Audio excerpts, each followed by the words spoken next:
a conductive wire, and you were so electric. I had no say when you came so near, and just passed right through me. Hey everyone, welcome to Geekdom is back. I am your host, Deanna Chapman, and I am joined once again by Katie Schaefer. Today we are talking all about the recent DC Comics movie, Wonder Woman 1984. It's been a huge topic of discussion lately for anyone who hasn't seen it. It is available in select theaters that are open. I personally will not be going to a theater anytime soon still. And it is also available on HBO Max, but they limited that to 31 days, I believe. So by the time you're listening to this, you'll probably have closer to 25 days to watch it, but I think it was a very smart move to release it on streaming and theatrically. Katie, how are you doing, and do you agree with that? I'm doing great. Yes, I think it was a good move. Like, we just kind of have to move forward. And this isn't necessarily a comment in any way on the movie. It's more like, if we want the film industry to continue, we need to find a way to release films that isn't in theaters. As much as it's damaging to the theater industry, it's also, more heavily going to impact the film industry as a whole.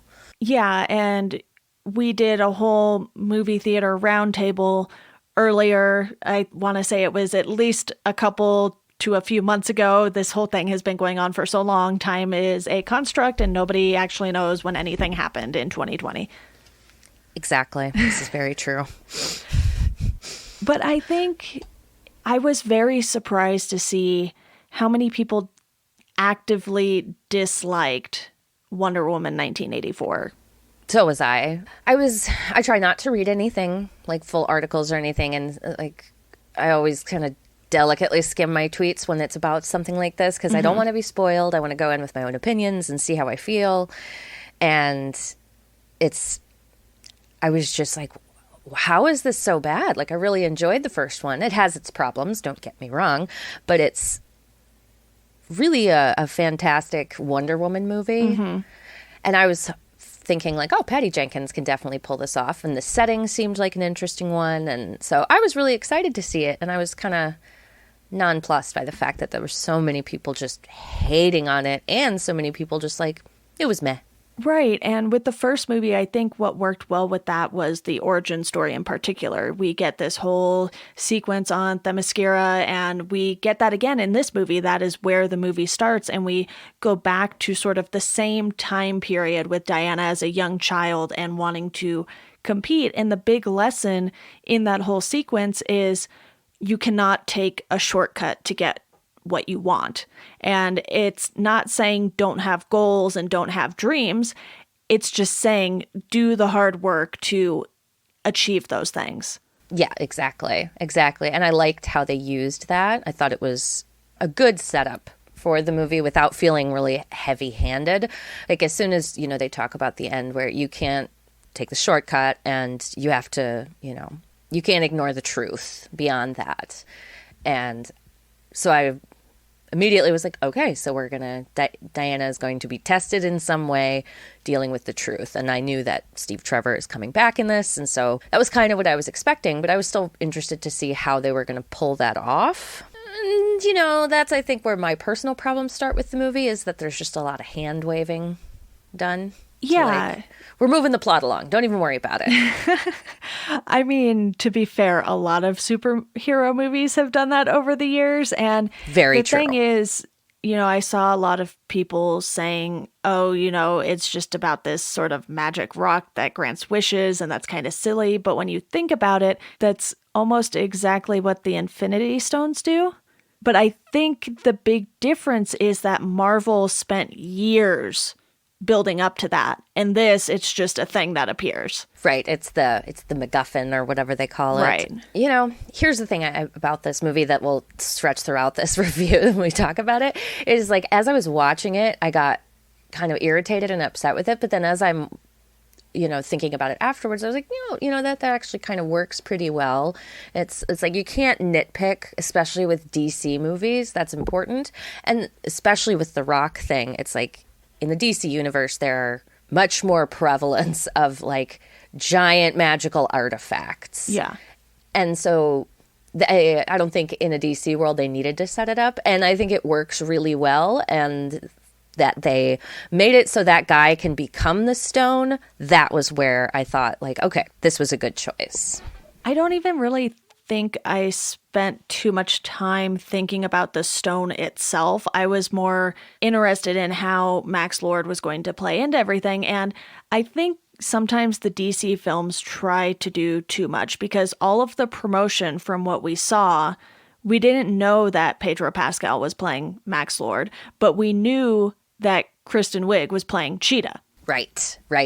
There was very much a setup of Cheetah as the bad guy. I can understand why, to be clear. Like, that's a hard thing to set up because there's a lot going on within, like, how the bad guy comes to be the bad guy. Right. And Cheetah is a much more, she's a well-known character. It's a much easier to say, here's, bad super villain, here's good superhero, to fight. But the movie does not give you that. Mm-hmm. Not until way into the film, and even then it's real touch and go. And really, I mean, how much Kristen Wiig did we get in the movie? Like, I felt she wasn't a huge presence in it. She drove the plot when she was in it. Yes, but she doesn't get a whole lot of screen time, I guess is what I mean. Yeah, and you really don't feel like she's the villain by the end of it. It's one of those things where I think DC tries to put too many villains in their movies sometimes when you could just have one central villain, because obviously you have the mall scene, which is, sort of the first big sequence that we get in 1984. And Wonder Woman is basically just taking down these everyday thieves. It's not like there's some big bad villain, but they're there in order to give us the setup of, hey, there's this black market for these antiques. This is how the Smithsonian ends up getting them. And then It's like, I do want to preface this by saying that I did like this movie more than I think a lot of people did, but I still have this problem with DC movies in general, that they seem to keep making the same mistakes over and over again, and it gets really frustrating because, yes, there are some Marvel movies that are really bad. I think a lot of people do not like The Incredible Hulk or Thor 2. If you do enjoy those movies, I am very happy for you. But to me, they're kind of the very bottom tier of Marvel movies. And I think Marvel was able to just keep going in a way to where they didn't necessarily make the same mistakes over and over again. They did tell some similar stories over and over again, but it depends on the execution, So for DC movies to try to be a little too overstuffed, I would say, at the least, you have a big movie like Suicide Squad that has a ton of characters in it, and you and I are actually going to be discussing this movie as well, because it's one that I don't like much at all, really, but there's potential there because the cast is really well cast, and yes, it is. It's just one of those things where they try to do too much, and sometimes they can do enough to make it work. The first Wonder Woman movie, I think, is the perfect example because they sort of build up to that end scene, that end fight, and it's not like there's only one villain technically, but you know who the villain is going to be the entire time. Yes, you do. And to its credit, the movie tries to, uses a good red herring to make you think Right. But if you've watched a lot of movies, you're like, oh, there he is. There's a bad guy. Yeah. So for this, how did you feel about how much they were trying to accomplish? I agree with you that they really try to cram in a lot. And I think they're too used to doing TV shows where you can do a lot with your little amount of time because you're going to have, in theory, an infinite amount of television episodes to tell your story. But with this, you can only do so much setup. You need to be tightly focused on the goals of the film. And I think this does a better job than, say, Justice League, which is a real low bar. but it really does try to overly complicate things in some ways and then utterly simplify other things that it's like you should not. This is going to take the audience out of it, because this is going to like be a snag that their mind's going to run into. Like, well, that doesn't seem very realistic.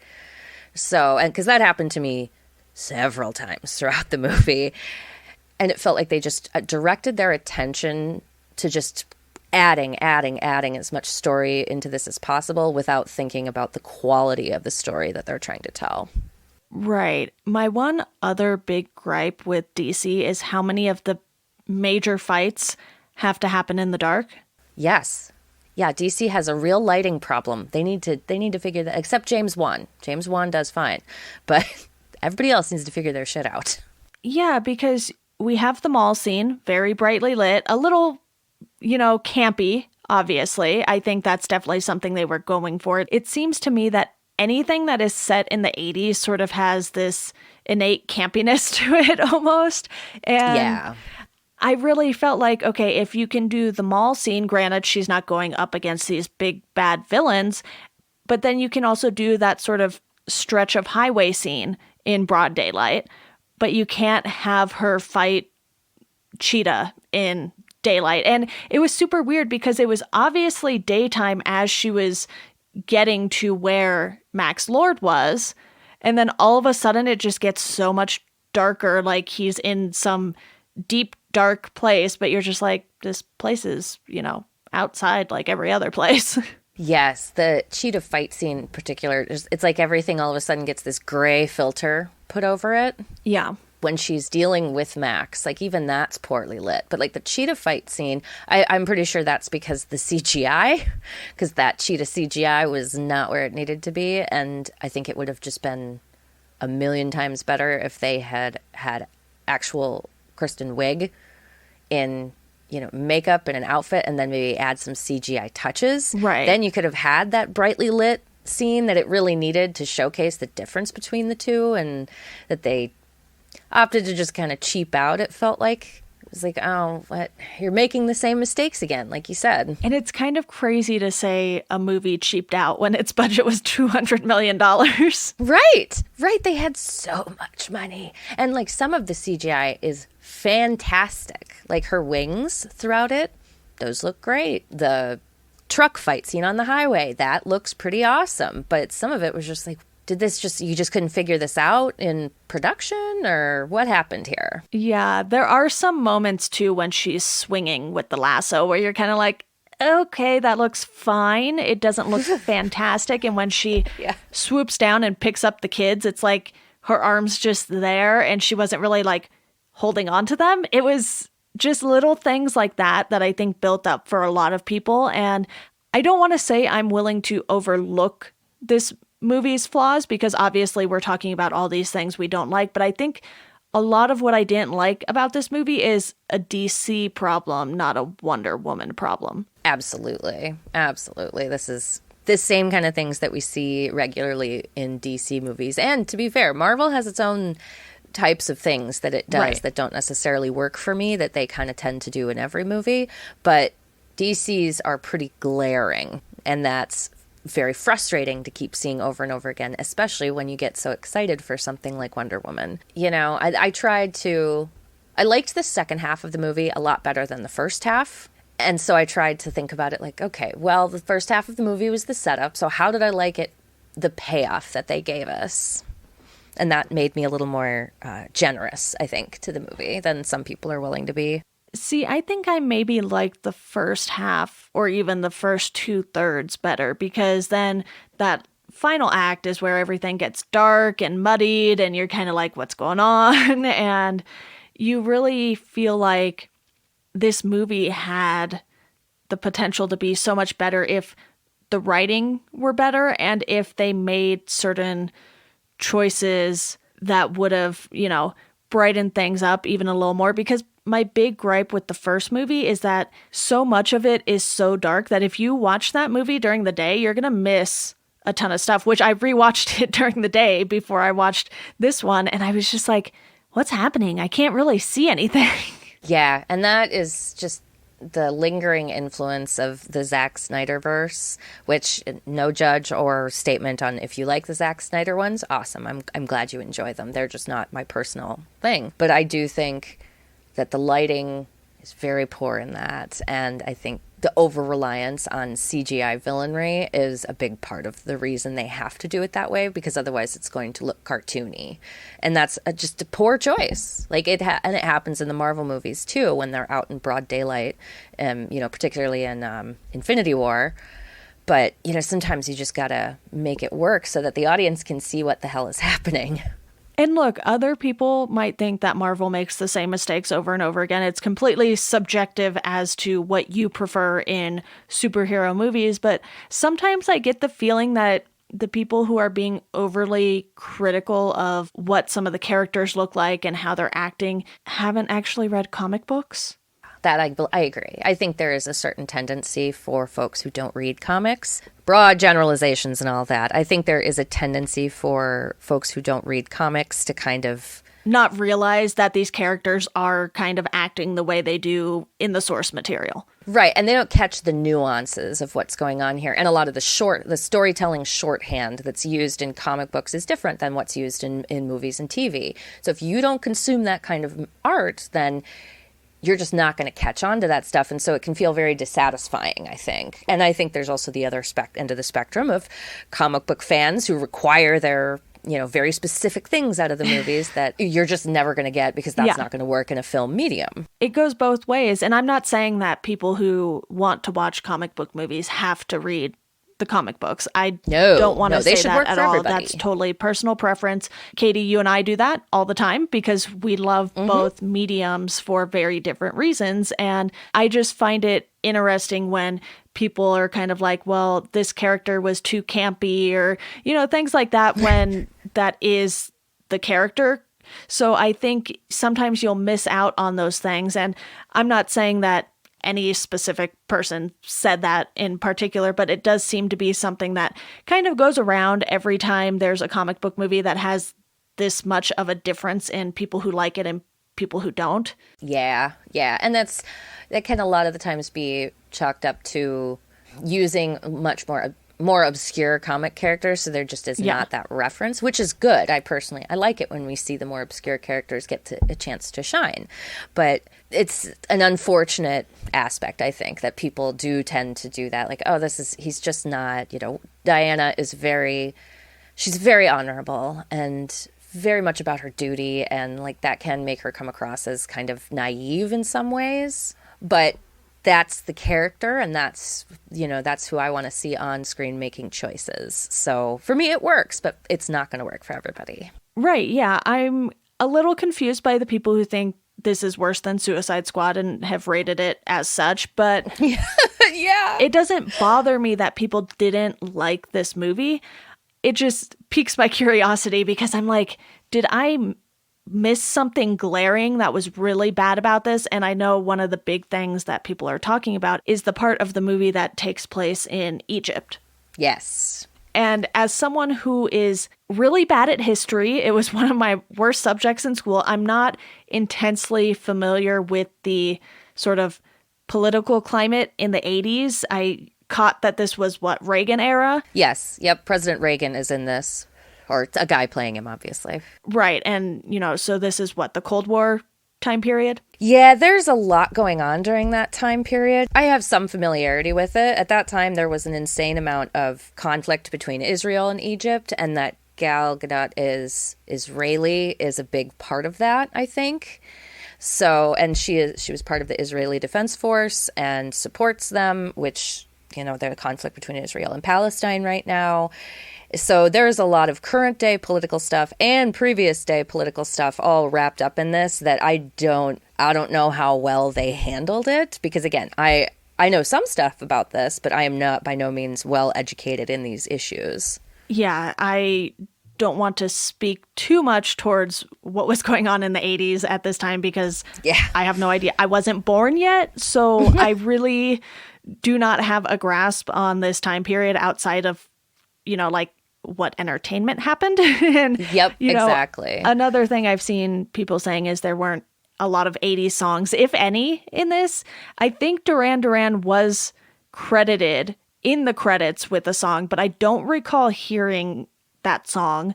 And I really felt like this was something that DC has previously overutilized. In Suicide Squad, they had so many needle drops that by the time I was halfway through the movie, I was like, I don't want to hear any songs right now, you know? Yeah. And in this, I didn't really notice the score, which usually I will notice it if it really helps the movie or really hinders it. So the fact that it was just kind of there is a little bit of a bummer, because you're like, I want this to improve my experience of the movie. And I know we're talking about a lot of the negative aspects here, and I promise we will get to the things that we enjoyed, but Yes, we I will. don't think this is a perfect movie by any means. I have a friend, Drew Deitch, who loved this movie, and he and his co-host Travis talked about it on Genre Vision as well. So I will link to that in the show notes if you want the perspective of someone who really, really loved this movie. But I think, Katie, you and I are kind of on the same page here, where it does have a lot of flaws, but there were still certain elements to it that were enjoyable. I know some people didn't like the Themyscira opening, but to me, that was very similar to how the first movie handled it. And I understood the parallel that they were going for with the lesson being taught. Because as soon as people start making all of these wishes, they're taking shortcuts like Deanna did in the competition. Right. And it's not too obviously laid out. I mean, for those who don't spend their lives watching movies, I think it's handled pretty well for general audiences. It doesn't necessarily shove it down your throat that this is the message. It just is very strong. And I think it works because the two situations are pretty different, and it doesn't really come together till the end and make those connections for the audience. And I think that I liked how they came around to that, how it links it back to that early scene in Themyscira, which is it's just fun to watch, I gotta say. Like, the people flying all over the place and the little girl doing these fantastic stunts, and that was just so enjoyable and a really bright way to start the film. And that, I think, is what Wonder Woman definitely needs, is that brightness and sunshine and hope. I think that's a big thing of Wonder Woman, is hope. And they start the movie out, at least, with a lot of that.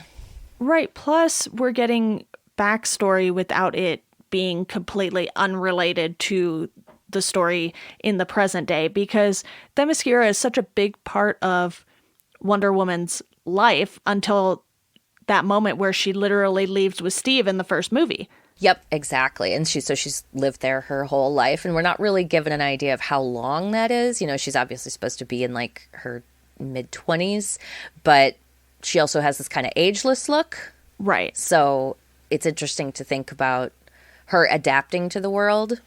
And they set all of that up, obviously, in the first one. The fish out of water. I gotta say, the DC universe just loves fish out of water stories, because they do it again in this one, but they flip just it. reversed. So it's Steve who is the fish out of water. And I know you have some gripes with how they handled what Steve is able to do in the 80s. Oh, yes. And I have seen this other criticism that, why did Steve have to come back in someone else's body? And that is a very good question, because everyone else just has these things appear. Like the guy who wanted a farm and suddenly just has cows. It's like, well, those kind of just appeared. It's not like that cow's pretending to be another cow. For what we know. Who knows? Maybe it is pretending to be another cow. Maybe. Or maybe the cows were stolen from another place. Like, I agree. It's just, that felt uneven of showing that there's a cost to these things, the wishes, like especially the initial two that Diana makes and that Kristen Wiig's character makes. Yeah, because it's not like she just got Steve back. It's like they robbed this other guy of his entire life for however many days. Right. And that's like, I think initially that was a big problem for me in the beginning. I was like, okay, are we just going to pretend that that's not happening? Like, Diana's just cool with this? Because that's not okay, that they just stole this guy's life. And it takes them a little too long to acknowledge that that's what's happening. Mm-hmm. Because it's a huge deal. So. Yeah. It's like this movie does try to kind of answer all of these questions that pop up as you're watching it, but it takes a little longer than you would like it to. But I do want to talk about the stuff that we do like, because like I said, you and I did like this movie, contrary to everything we have just said. Yes. I think the opening scene worked for me. The mall scene, I've been seeing a lot of comparisons to some of the older Superman movies, which that's a blind spot in my watch history here of superhero movies, but I am familiar with them. I have seen clips of them. I understand that is how that feels. And I think that's kind of the vibe they were going for. But then it kind of takes this turn and you're like, this movie doesn't quite know what it wants to be. But you and I seem to understand what it was trying to be. I think that is supposed to be a reference and like a callback to the 80s Wonder Woman show. That's kind of what it felt like to me, because I've watched that show. It was my sister's favorite when I was little, so I've seen it quite a few times. And that is exactly the feel it has. Yeah. Very, you know. It's kind of like watching Adam West as Batman. Exactly. Although that's even campier. Yeah, a little forward in time, so it's not quite so obvious. You know, there's no pow on the screen. At least not often. But I was okay with that because it kind of, especially with how they started it out, we get Themyscira and then we kind of set, this is how Diana is behaving now. Because there's this huge gap. I mean, 60 some years. God, my math is not good today. But, you know, between World War I, which ends in 1919, and 1984. So she's obviously had to adapt. That's 65 years. Yeah. Oh, well. Hey, go accounting. They do a good job giving us that shorthand of this is where Diana's at now in her life. I want to say that visually, I think they got a lot of the 80s aspects down, especially the outfits. Oh, yeah. You know, and obviously, unless you are building everything on a set, it's very hard to make something look like it did now 36 years ago. Yep, exactly. That's the most expensive part of a movie, honestly, other than the CGI, is if you are doing a period piece. Yeah. It is incredibly costly, and the further back you go, the more it costs. Oh, yeah. You know, you got to acquire all those things or build them yourself, and either way, it's pretty expensive. But I think, you know, it feels authentic, you know, I was born in 1985, so I still kind of vaguely remember what it was like driving around in the 80s in the back seat, you know. Yeah, so a lot of the outfits, they really nailed the fanny pack, obviously. But yes. There were some really endearing moments in this, too, that I think we've kind of glossed over until this point. Like when Diana was taking Steve around and kind of getting him up to speed and showing him the art that was around the city, and he kind of looks at the trash can and like cocks his head, and you're just like, no, not that. Yeah. Not that.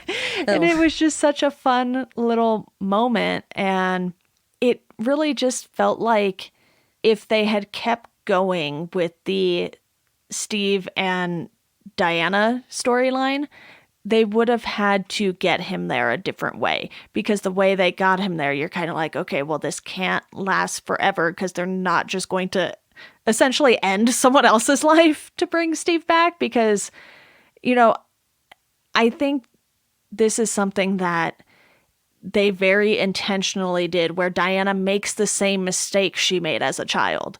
She took the shortcut to get Steve back. And obviously, Steve is someone who shouldn't have been able to come back in the first place, but she needed that closure that she didn't get in the first movie. And this movie gives the two of them that. Yes, it allows them the choice of saying goodbye, and instead of him just kind of like, and distraction, now I run away and go and I die. You know, he sacrifices himself. And because I think they'd set that up, that Steve was not a man who was going to just kind of take the easy way out. He's already proved that he knows that you have to live the truth and you have to be willing to sacrifice what you know, most love and most want. So we know that Steve is not going to let this continue, and that the question is Diana going to be able to let go? And they really do a good job with setting that up and making it a question. There's a scene where they discover that in order to stop everything, and it's Steve, Kristen Wiig, and Diana, and then a random side character. And both Kristen Wiig and Diana are like, nope, we're not doing it that way. Not giving up what I have. Nope, no way. And at first you wonder, you want to know, why is Deanna saying this? What's going on there? And that's kind of the first inkling we get, that she understands that something has to be done, and it might cost her more than she's willing to pay. Speaking about Barbara in particular, you know, she clearly wishes to be more like Deanna.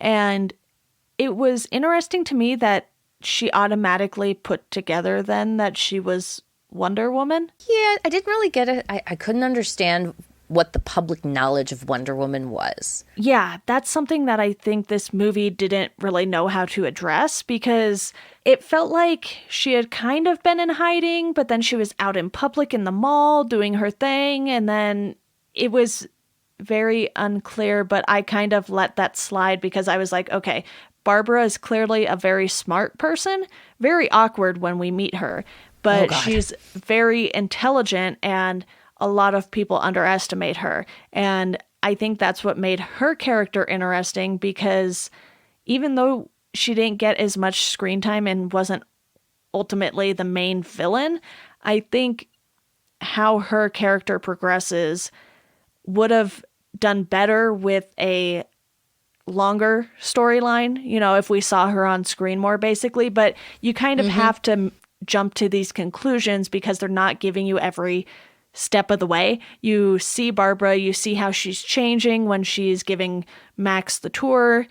You see how she is piecing things together, especially with the stone. You know, she gets these flyers and all of this information, and she seems to do that all relatively quickly. So you know that she is intelligent and capable of doing her work even before she makes the wish. And then you can, I guess, see how she could come to that conclusion because she is suddenly stronger, a lot stronger. And I guess it happens because of that scene after the two of them get dinner. Yep.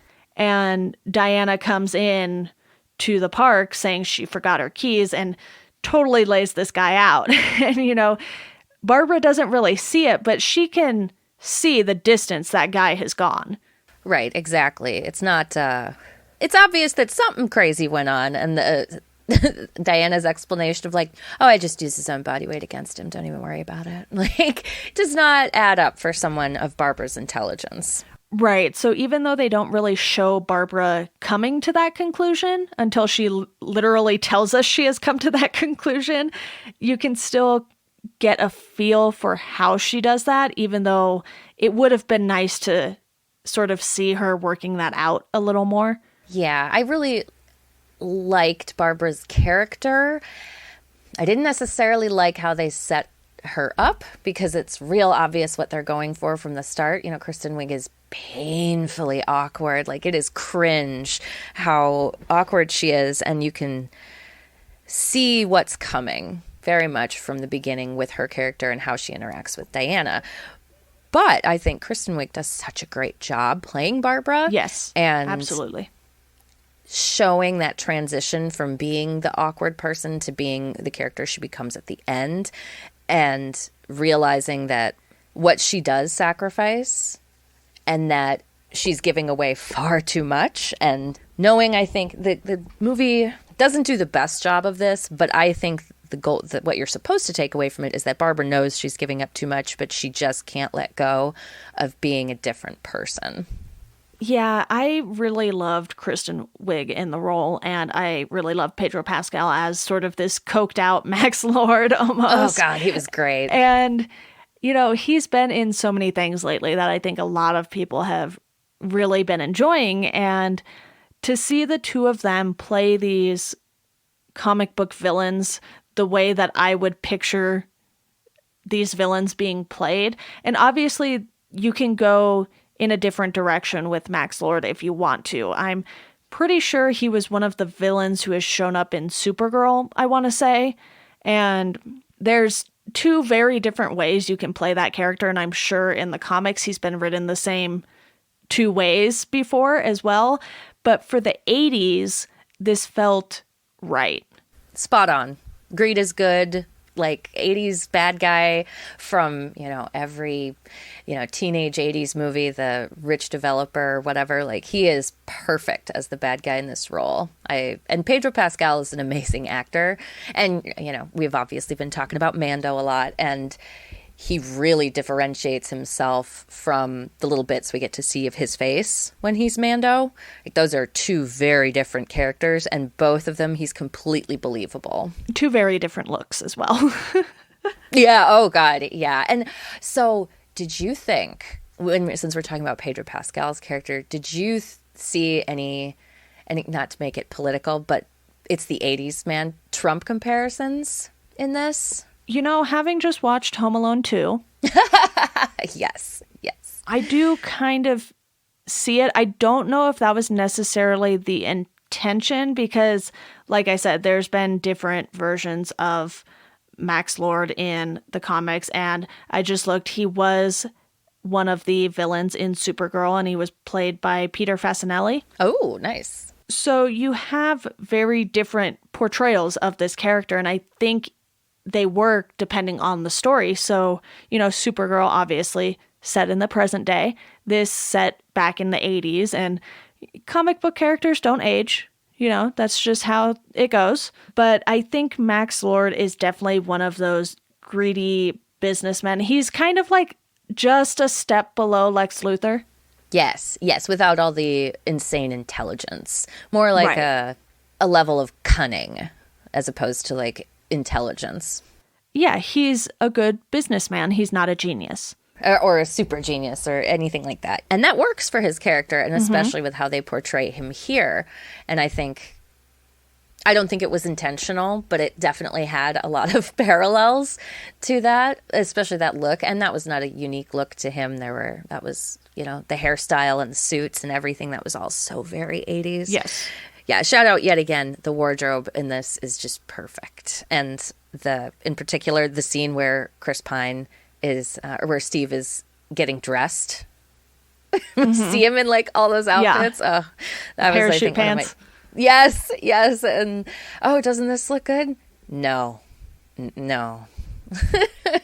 So, but I think the Pedro Pascal, that he's the villain, and that they still managed to make him a sympathetic villain, and it works. And by the end, like, that he makes the good choice and redeems himself felt very satisfying and not something you usually see in a DC movie. And I think that really helped bring the movie up in my estimation. Like, I would give it a higher rating specifically because they were able to do that with both the bad guys in this, make them sympathetic and understandable.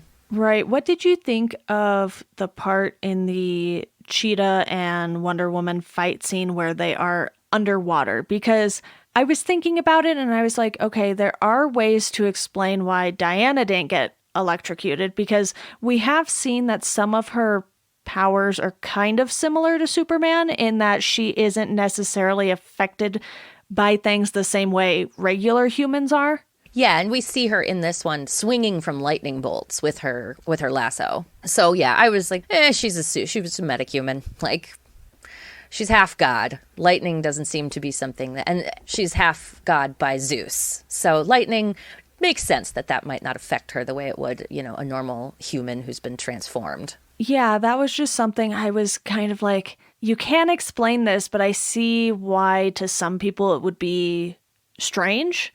Yep, I can understand that. It's like it's a middling plot hole of, can I overlook this or can I let it go? Because we've seen how much strength she has.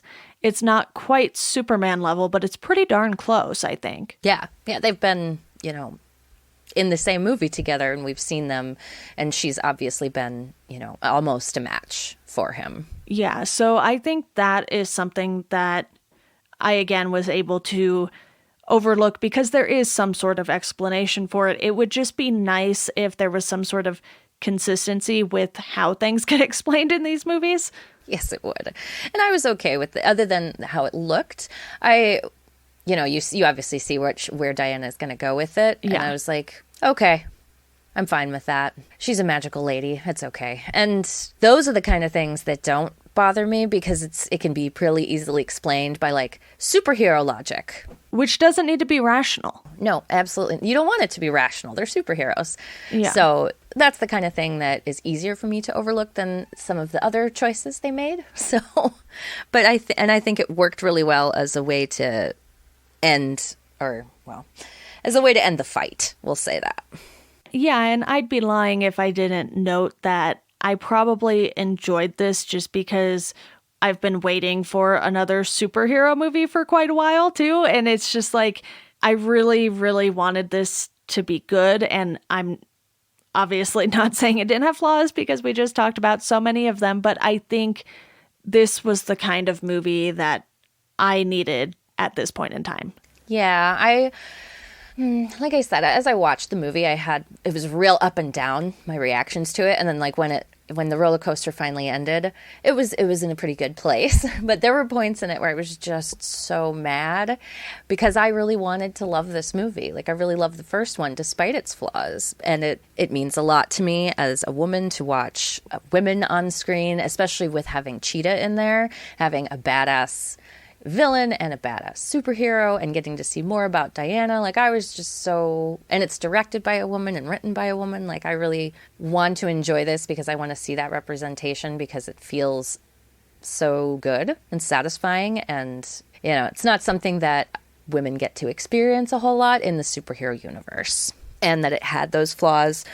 I think personally that might be the reason why people are being so hard on this is anytime you have a film that's big for representation, people are incredibly brutal because it doesn't blow you out of the water away. Yeah. And so therefore it's terrible is kind of how I see this happen a lot of the time. And, for me, like my biggest nitpick with the movie is the stupidest thing, but it's that... Is it the plane?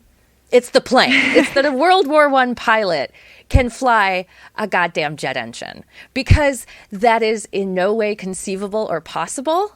It's just that people don't know what a World War I airplane looked like. Yeah. They know, and a World War II airplane pilot probably could have had much more success, but it just drove me nuts. I'm watching it. I'm like, okay, no, he wouldn't know what a throttle is. He wouldn't know what any of this is. Like maybe that's his power. That's, I guess. And that was the hand waving that for me was the most frustrating to deal with, where it was like, okay, guys, this is just beyond the pale. But as I watched the movie, I was like, okay, well, if I let that... They distract you from it by turning it into the invisible jet. Exactly. That was their ploy. And I was like, okay, I guess I can allow this. I was more hoping that it would be Deanna who flew it, because that I could believe at some point in the last 65 years she had... Well, she knows all of the languages, so it would not surprise me.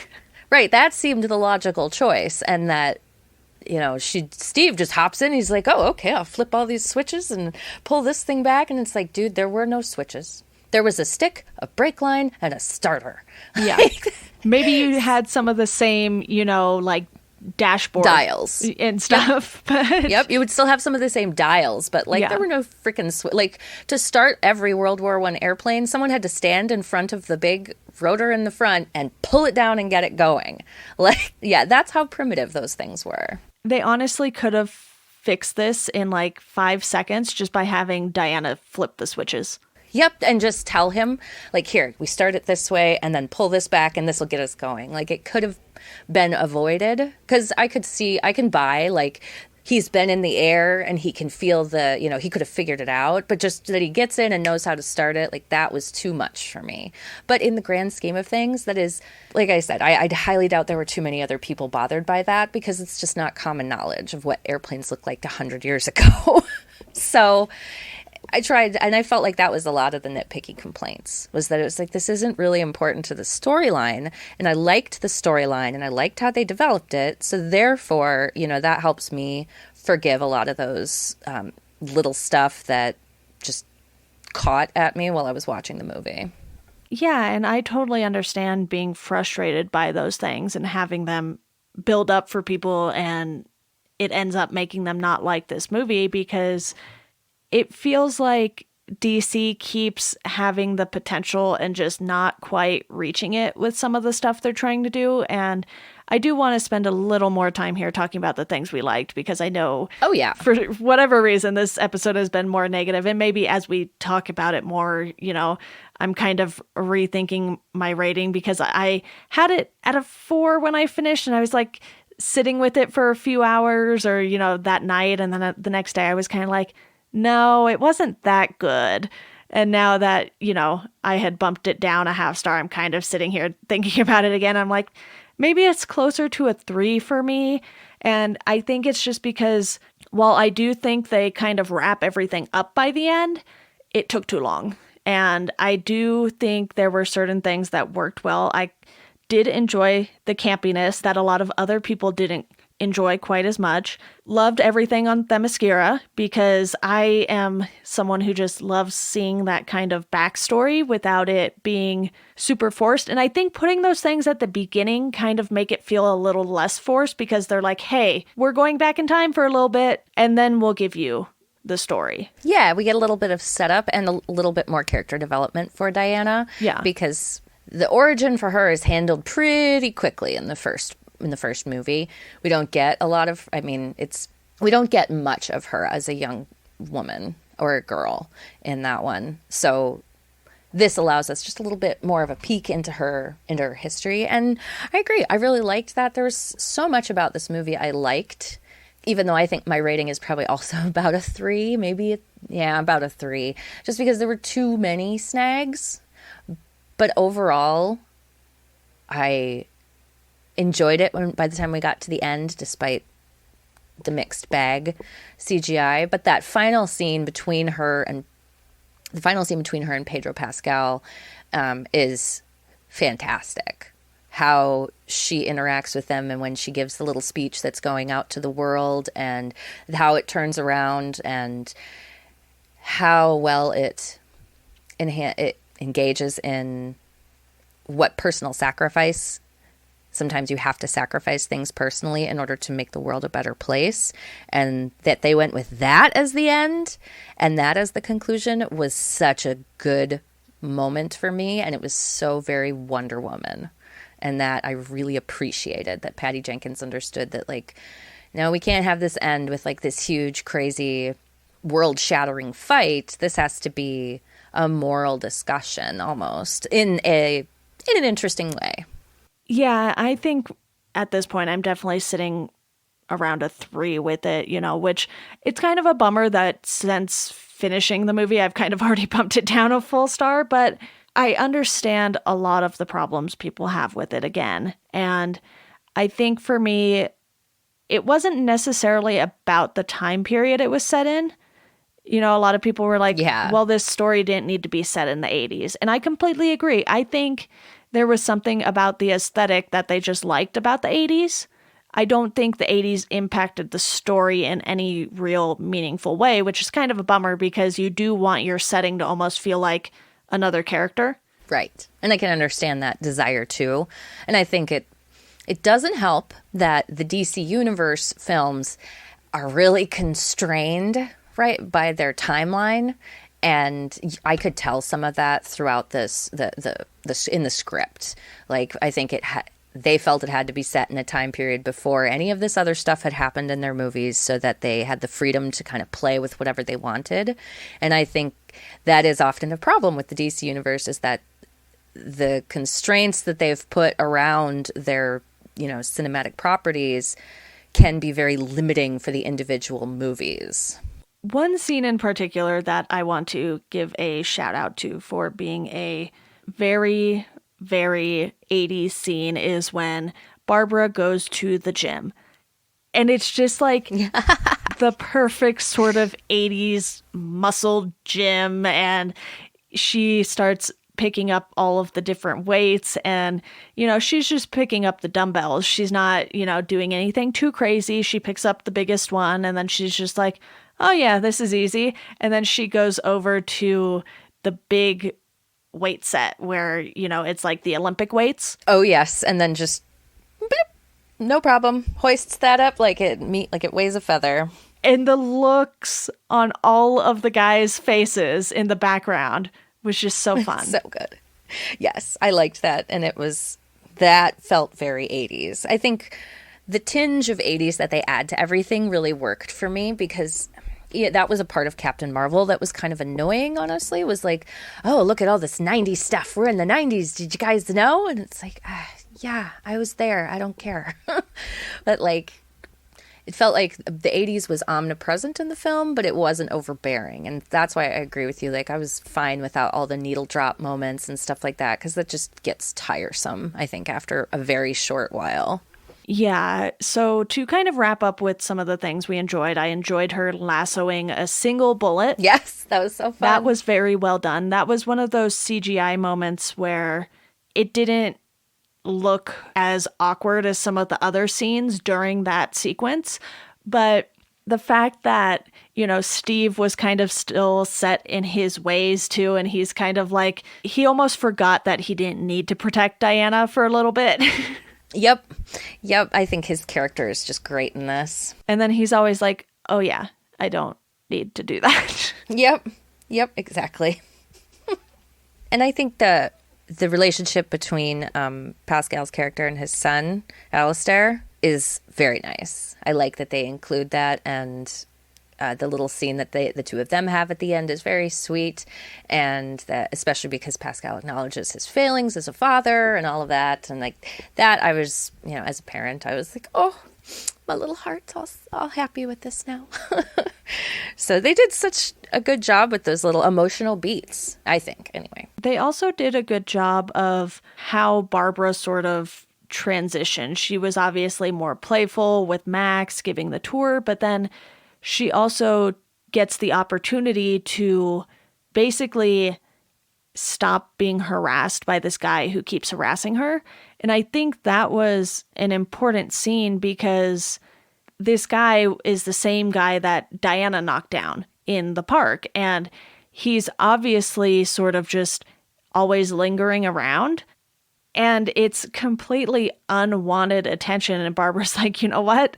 I'm going to take a minute to put you in your place.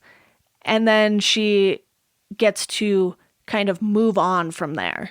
Right. It's such a big character moment for her. And it's a character moment where she goes too far.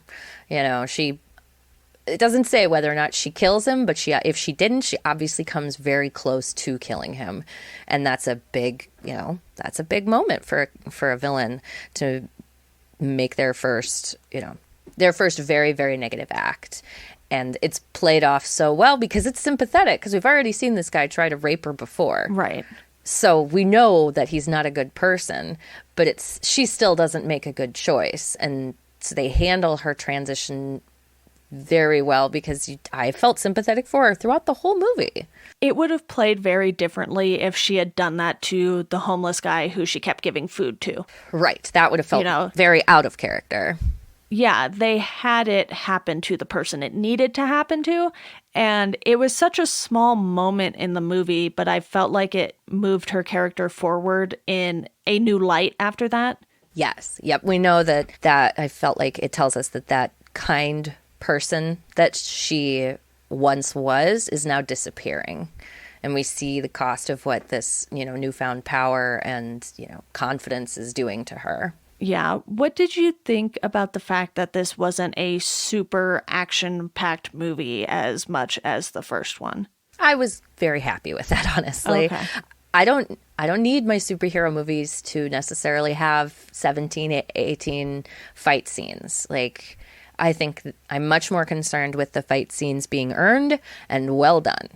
And for the most part, except for the cheetah scene, they're well done and they make sense within the context of the film. They're not just, and they don't go on and on and on. That's my biggest pet peeve with action films is when, it's 15 minutes of just straight action. It's like, I am done.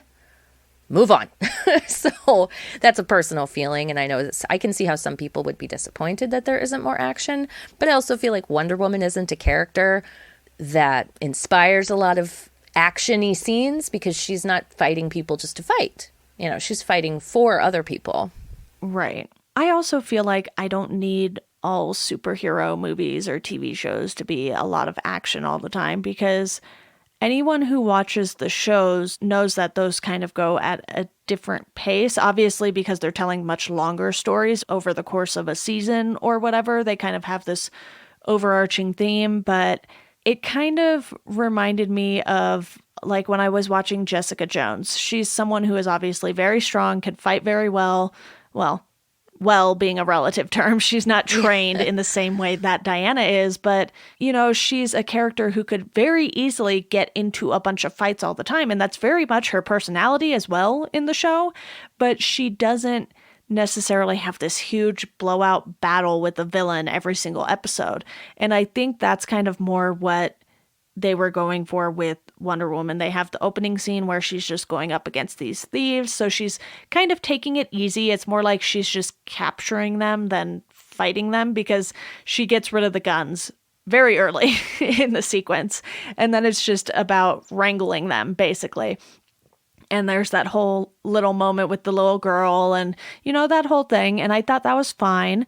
But then you get the highway scene and the fight with Cheetah, and I do wish the last fight was better, obviously, but I don't think I need a ton of action all the time. And you could argue that the opening scene is all action too, because it's a competition. Right. It's a fast-paced race to see who can get the furthest. It's not a fight, though. Right. And I just don't need, like, that's... Action scenes do not always equate with fights. Correct. In my mind. And I think that superhero movies often get boiled down to that. Like, well, they have to be, you know, smashy with someone. It's like, well, that's not the only exhilarating thing you can watch. And Wonder Woman really shows that you can have other kinds of action and it's still satisfying. I was still very much invested in like, oh, is she going to win? Is she going to win? Yeah. I think because of how much fighting there is in a lot of superhero movies, that has kind of become the norm. But I would love to see more action sequences a la Mission Impossible. Yes. Those are so fun, you know, like, and still suspense filled and taut. And I know Tom Cruise has been not very nice to some people lately on the set of Mission Impossible, but I think the way the action scenes are done in those movies would really lend themselves to a lot of the different kinds of superhero movies that we could have in the future. Yeah, I'd like to see it branch out to be a wider range of types of films. And, you know, and DC, to give them credit, they have kind of tried to do that since they, you know, did the turnaround, you know, with Shazam, Aquaman. But even Shazam had their fight in the dark. So, you know, it's something that I just kind of want them to break the mold a little. And maybe it's because of the technology that they're not able to do that. But like you, I would have loved to see a few more practical effects in this movie. I think when movies kind of return to those effects is when things really kind of end up being top notch. Yes. That's, I think, the thing that is really misunderstood by higher levels in filmmaking who give the budget approval. I mean, can you imagine how not great Star Wars would look today if they had gone with no practical effects? Yeah, or The Thing. John Carpenter's The Thing.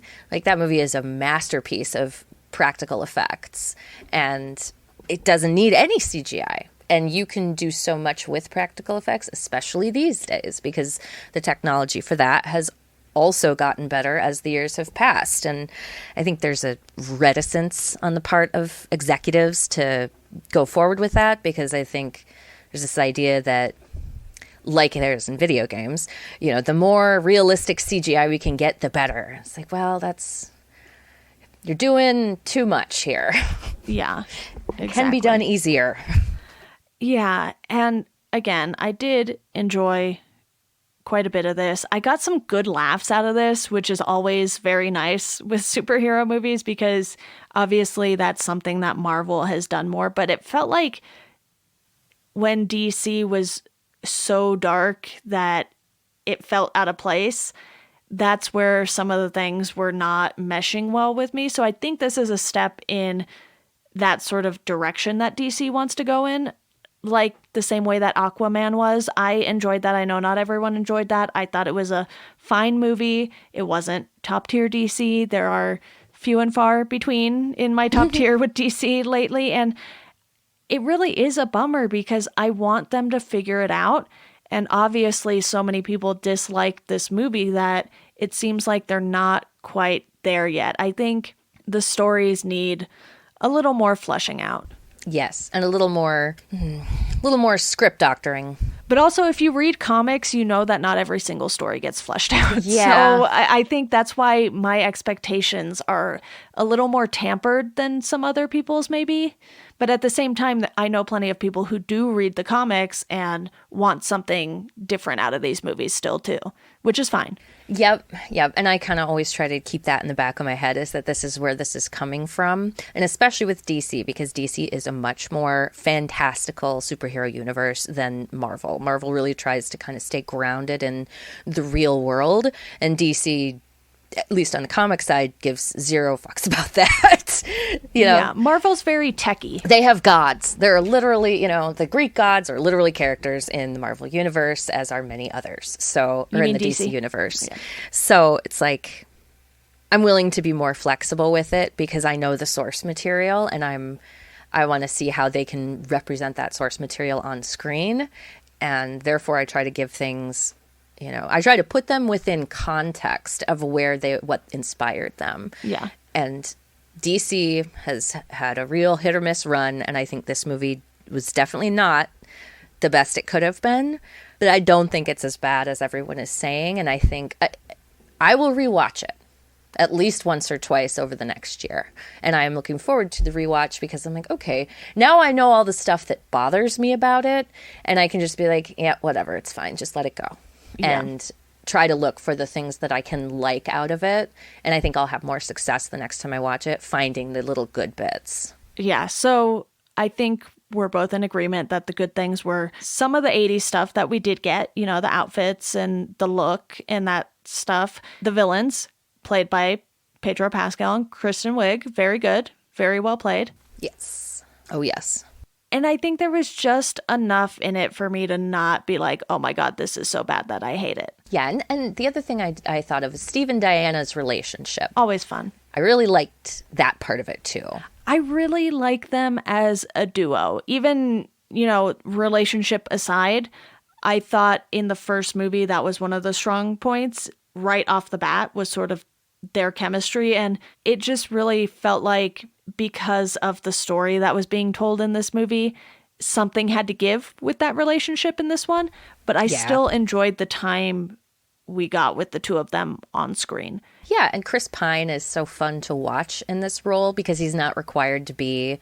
He doesn't have to carry the whole movie on his shoulders like he does when he's Kirk or something in the Star Trek movies. He gets to just... You can tell he's having a lot of fun with this. Exactly. He just gets to kind of really stretch with his comedic chops and being a little over the top because Steve Trevor is a little over the top as a character. And it's just so fun to watch him be that character, and I'm happy that we got to see him. I don't know that I need him again because I think that would just stretch. They did announce a third movie. I don't know what the extent of his involvement will be, if any. Yeah, and I think that'll just be too torturous for the storyline to do that. Right. And I don't know where they go with it, but I do hope that we get to see more Cheetah in the next one because, yeah, Kristen Wiig was also just so fun to watch and really felt like she was giving it her all, and I think she does that in most movies she's in. So I want to see more. I do kind of want to see us back in the present day though, because it's very strange to me that, the first movie was bookended by Diana being in the present day. Yes. And then they went to the 80s with this movie, so that leads me to think the third one is going to be like, okay, we've had, all of this backstory for Diana. Let's catch up to post Batman versus Superman present day.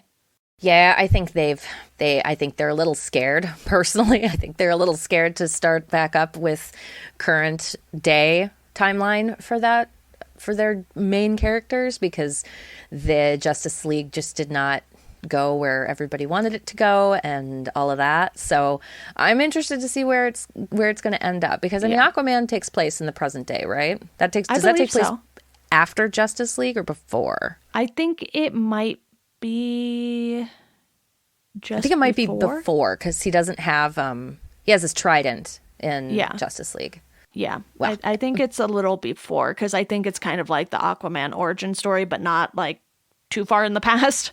Right, because he's a delayed man. It takes him a while to recognize that he should be the hero, and so it's, he's almost 30 when he decides I should get my shit together. Yeah. Well, Katie, I know you and I can talk comic book movies all day, but yes. Hopefully we covered a lot of the things that, we both had questions about with this movie. We did enjoy it enough, not perfect, and that's fine. But, you will be back on for more DC talk soon. Yes, we're going to get to discuss Suicide Squad at some point, and that one we definitely won't be so nice to, I don't think. We can try. I don't know how well it will work. I just don't think there's as much positive to talk about, and that, Yeah. But it'll still be fun. We get to talk about Margot Robbie, and she's always fun to talk about. Exactly. Well, thank you again, Katie. Yeah, thank you. All right, everyone. That does it for this episode of Welcome to Geekdom. If you want to support the podcast, you can do so through our Patreon. You can sign up for $1 a month. That'll get you a thank you on the show. $2 a month, you get to pick a topic that myself and a guest will discuss on the show. For $5 a month, you can join the Welcome to Geekdom Slack group, where you can talk to myself and various guests who have been on the show. If you want to follow us on socials, you can do so at GeekdomPod on Twitter and at Welcome to Geekdom on Instagram and Facebook. And as always, thank you for listening, and we hope you enjoy the rest of your day.